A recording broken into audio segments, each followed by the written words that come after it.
Sanctifie-la dans nos bouches, dans le nom de Jésus-Christ. Amen. Acclamons le Seigneur, notre Dieu.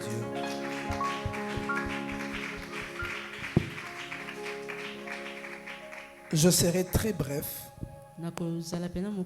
Je prendrai pour thème ce soir Jésus dans la barque de ma vie.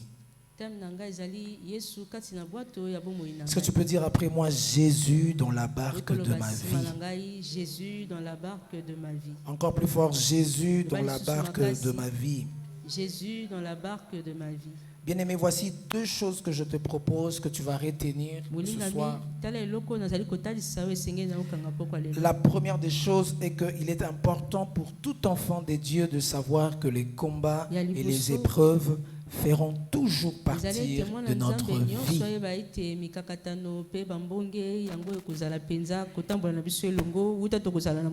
Dans notre marche avec Dieu sur cette terre,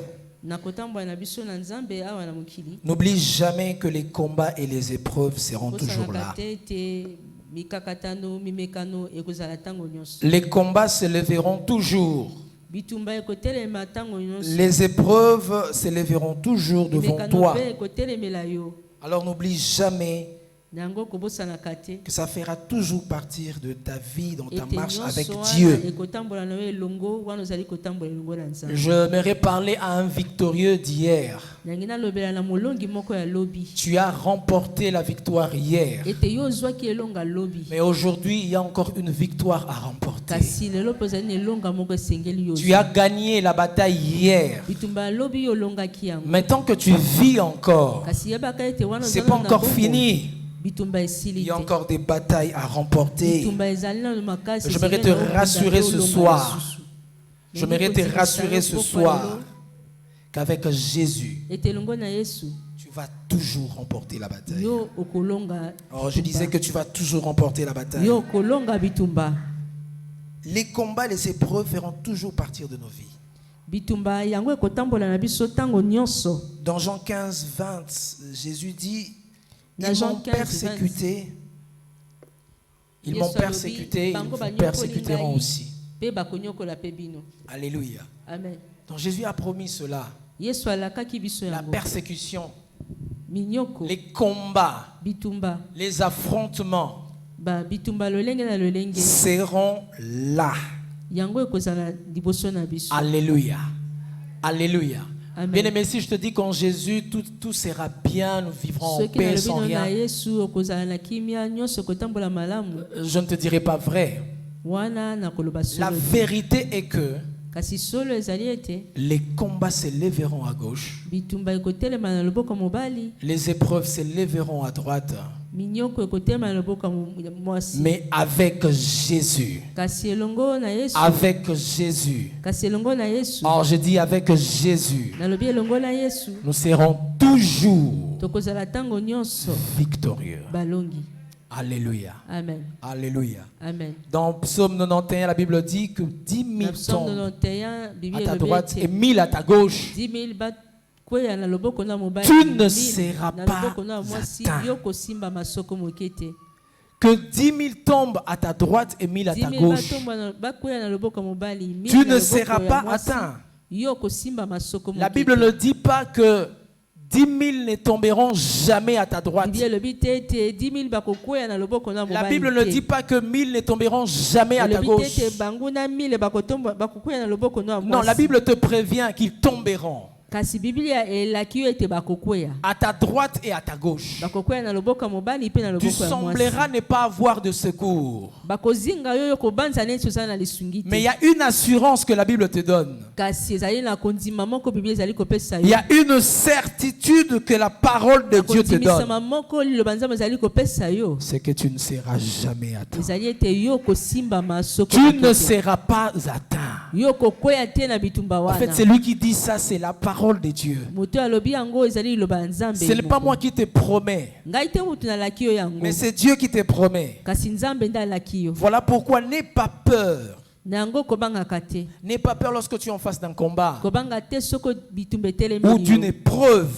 Parce que l'assurance de la sécurité est là. Alléluia. Amen. Deuxième chose, il faut que tu retiennes, c'est que les combats et les épreuves sont les opportunités que Dieu met devant nous à travers lesquelles nous serons couronnés. Bien-aimés, sans épreuve, il n'y a pas de couronnement. Sans épreuve, il n'y a pas de couronnement. Nous voulons aller au ciel, mais n'oublions jamais que le ciel est un royaume des vainqueurs. La parole de Dieu dit dans Matthieu 5, 11 à 12. Heureux serez-vous lorsqu'on vous persécutera à cause de moi. Écoutez ce que la Bible dit par la suite. Car une magnifique récompense vous attend. Une magnifique récompense vous attend. Oh bien-aimé, une récompense t'attend. Une magnifique récompense t'attend. Seulement, n'aie jamais crainte lorsque tu es en face des combats et des épreuves. Parce que ce sont des opportunités que Dieu te donne pour que tu sois couronné. Bien-aimé, un enfant de Dieu révélé. Un enfant de Dieu qui marche dans la révélation, lorsqu'il est en face des combats, lorsqu'il est en face des épreuves, oh, il lève ses mains et il commence à louer Dieu. Pourquoi? Parce qu'il sait que ces réalités-là, ce sont des opportunités que Dieu a placées devant lui puisqu'il voit la gloire de Dieu. Alléluia. Ce sont des opportunités de brèches que Dieu a mis devant toi pour que tu vives la gloire de Dieu. Alléluia. Amen. Alléluia. Amen. Bien-aimé, tu peux avoir Jésus dans ta vie, mais n'oublie jamais que les combats ne finiront pas. Alléluia. Amen. Tu dois chaque jour fortifier ta foi et t'attendre à un autre affrontement. Alléluia. Amen. Ne croise jamais les bras. Ne te dis jamais que c'est fini. Car si tu te dis cela, l'ennemi va te surprendre. Alléluia. Amen. Dans l'histoire que nous venons de lire dans Marc chapitre 4, versets 35 à 41, on nous parle de Jésus qui devait traverser de l'autre côté avec la barque, avec les disciples. Ce n'était pas facile. Un moment au milieu de la mer, pendant qu'ils traversaient, la tempête a soufflé. Alléluia. Une forte et puissante tempête a soufflé.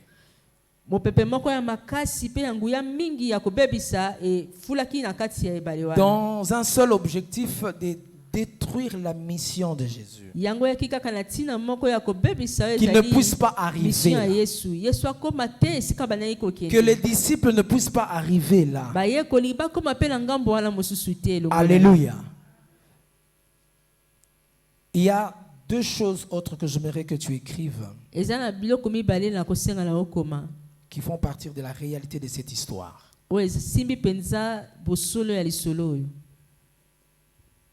La première des choses, c'est que Jésus leur avait donné la parole qu'ils devaient traverser. Jésus leur dit, passons de l'autre côté. Bien-aimé, ce n'était pas la parole d'un homme. C'était la parole de Dieu. C'était la parole de Jésus. La parole de celui que personne ne peut contredire sur cette terre. Jésus a parlé, il a dit aux disciples, traversons. Alléluia.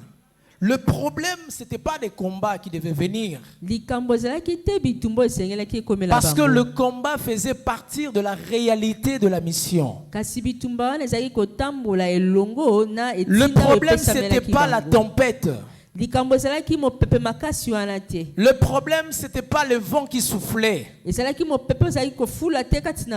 Parce que ce sont des réalités qui nous suivent. Mais le problème, c'est que Jésus avait dit qu'il devait traverser, qu'il devait passer de l'autre côté, qu'il devait arriver de l'autre côté. Et puisque Jésus avait parlé, puisque Jésus leur avait dit que nous devions traverser, alors obligatoirement, ils devraient se retrouver de l'autre côté. Parce que Jésus avait parlé. Bien-aimé, quel que soit la tempête ou les vents qui pourront s'élever dans ta vie, quelle que soit la situation qui peut se tenir devant toi, si seulement Jésus a parlé et t'a dit, traversons de l'autre côté, or quels que soient les obstacles, quelles que soient les paroles des hommes, quelle que soit la puissance que le monde de ténèbres va soulever, puisque Jésus avait parlé, tu vas traverser. Ah, je dis tu vas traverser. Parce que ce n'est pas un homme qui a donné la promesse, mais c'est Jésus qui a parlé. Je suis très sûr que si c'est Pierre qui disait aux disciples, traversons, ils allaient sûrement faire naufrage. Mais puisque c'est Jésus qui avait parlé, puisque c'est Jésus qui avait parlé, il devait être de l'autre côté. Alors laisse-moi te poser la question, si tu as une promesse de la part de Dieu dans ta vie, est-ce que Dieu t'a déjà dit quelque chose? Est-ce que Dieu a déjà prononcé une parole dans ta vie? Dieu t'a donné une mission à accomplir sur cette terre. Que t'a-t-il dit? Est-ce qu'il t'a dit que tu devrais faire naufrage là où tu es? Ou il t'a donné la promesse que vous devriez traverser vous deux? Si tu as donné cette promesse, tu vas traverser. Quelle que soit la puissance des autorités. Bien-aimé, ce jour-là, dans la barque, la Bible déclare que Jésus dormait. Il s'agit de Dieu, n'est-ce pas? Or, la Bible dit dans Psaume 121 que c'est lui qui veille sur Israël ne somnole ni ne dort. Mais la Bible dit que Jésus dormait. Ce sommeil, est-ce que c'était vraiment un réel sommeil ou c'était un message que Jésus voulait transmettre?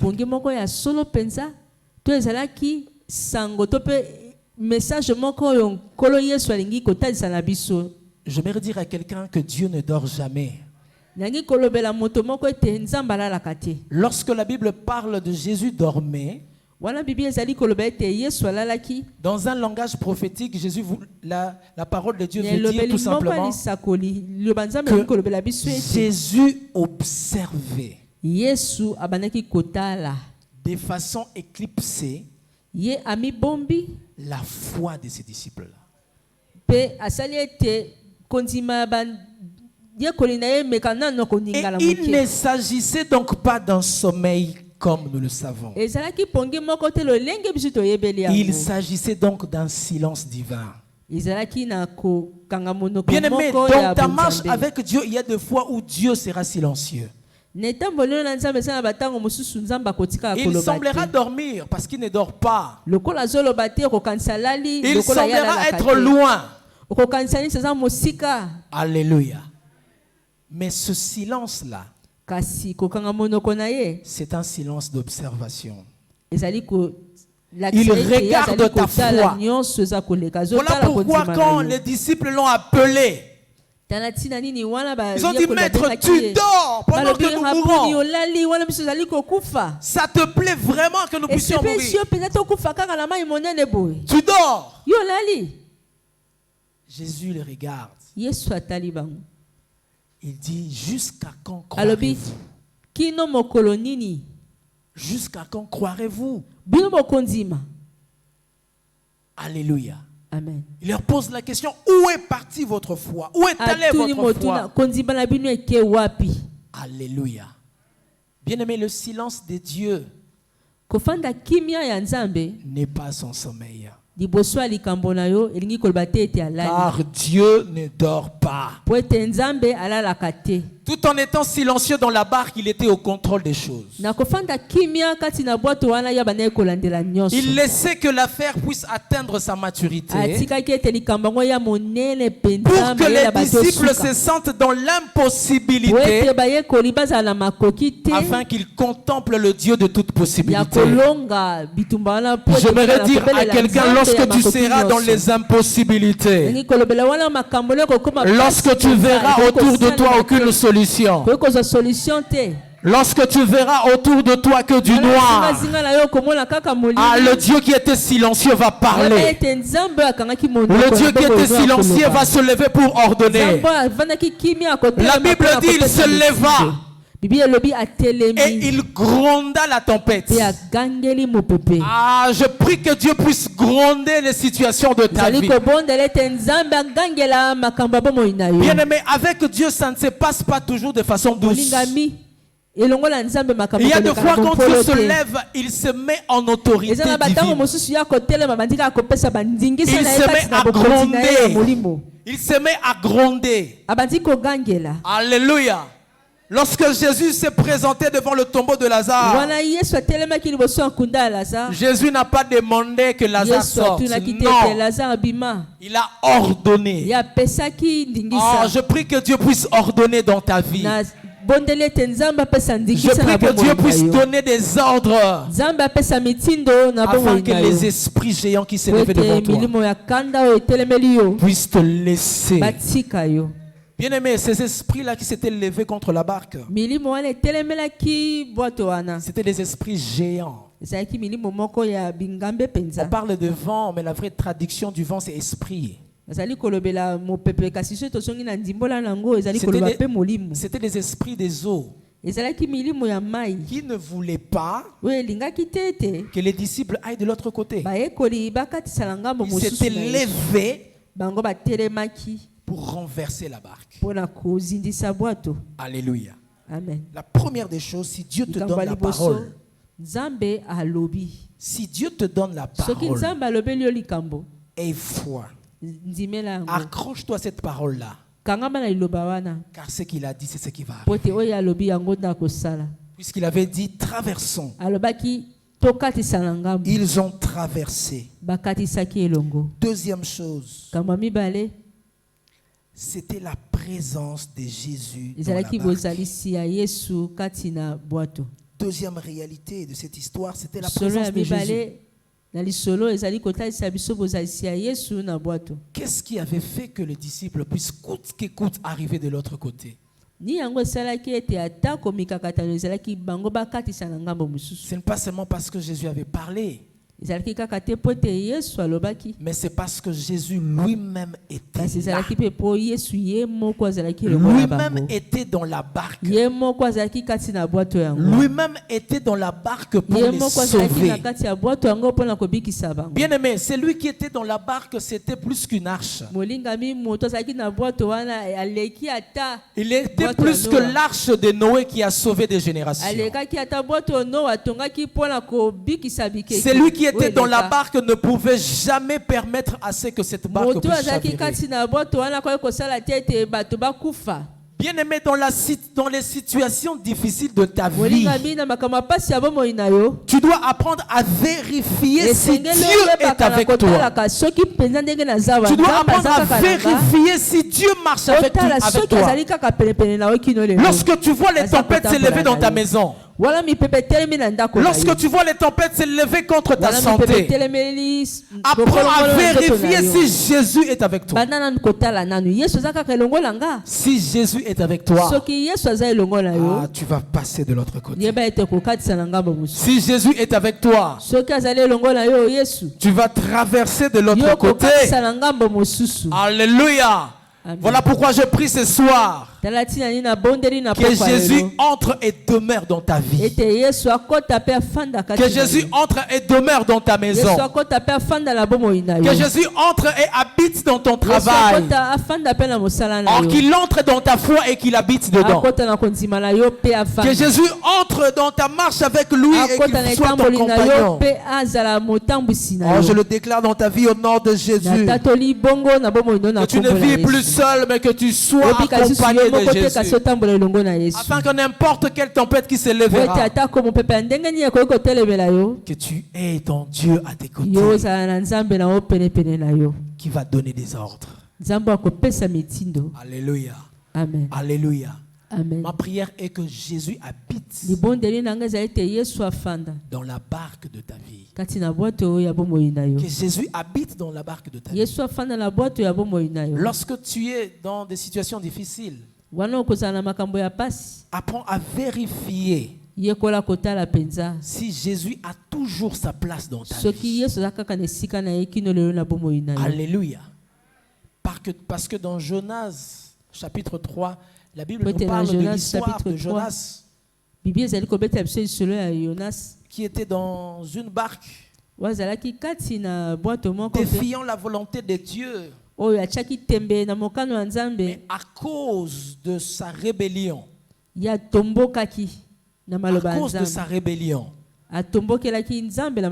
Dieu a voulu renverser cette barque.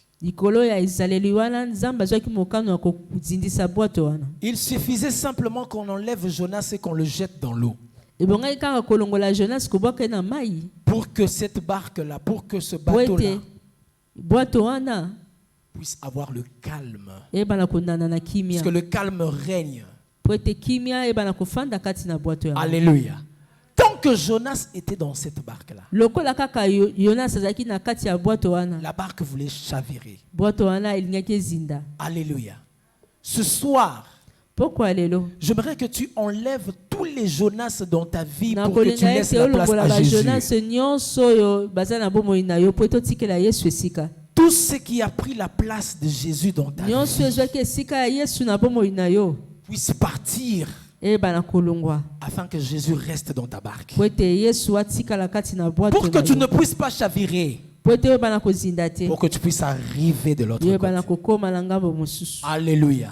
Amen. Alléluia. Amen. Que Jésus trouve sa place, sa première place en toi. Afin que la barque ne puisse pas chavirer. Levons légèrement nos mains.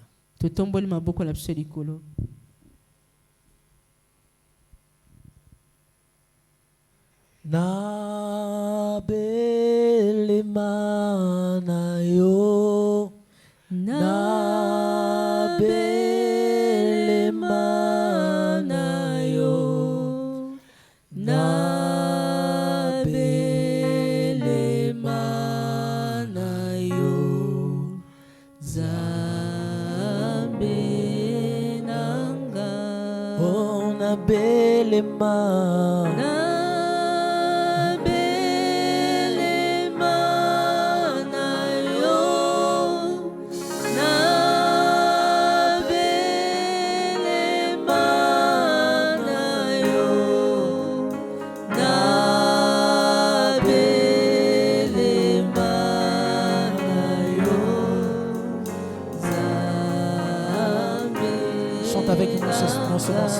Oh, na belema. Chante avec nous. Hey, Jésus. Na belema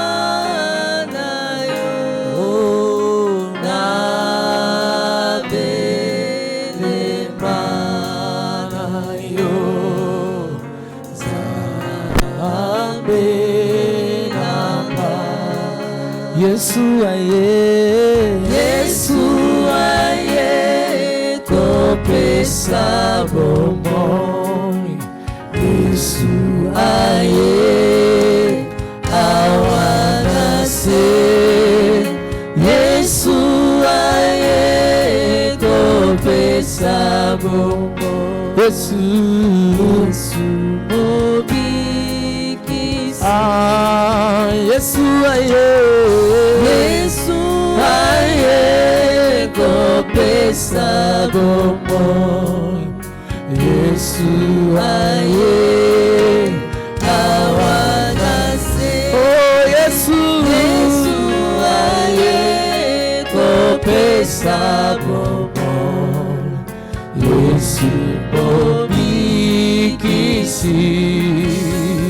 Oh Masia alinginganiki tikana yembela yenze moyo akufela kingai na ekurusu na etega inazilobi. Oh Masia, Masia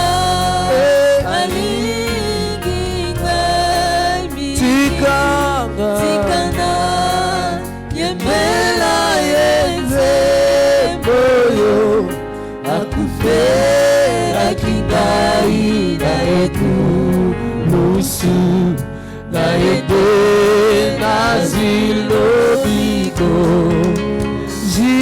jingangai kolo omangai Yesue nagolugayo okufela kika namakila nayo etolangai Yesu olo lobiko ojingangai olo omangai Yesu Masia nagolugayo olo kufela kina makilana yo. Chante avec nous ce morceau. Chante plus fort. Oh, oh, koluka yo kana kotikateo kotambola na yo osamote mananga kolanda yo kana kolembateo kogumba bela yo. Lève-toi, est-ce qu'on peut se lever? Koluka yo kana kotikateo kotambola na yo osamote mananga kolanda yo kana kolembateo kogumba bela yo. Je prie que le Seigneur te bénisse et que la bénédiction de Dieu soit ton partage. Au nom de Jésus. Au nom de Jésus.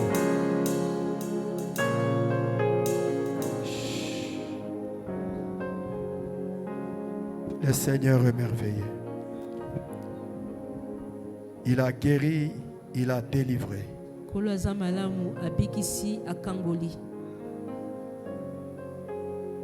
Si ton cœur est brisé, si ton cœur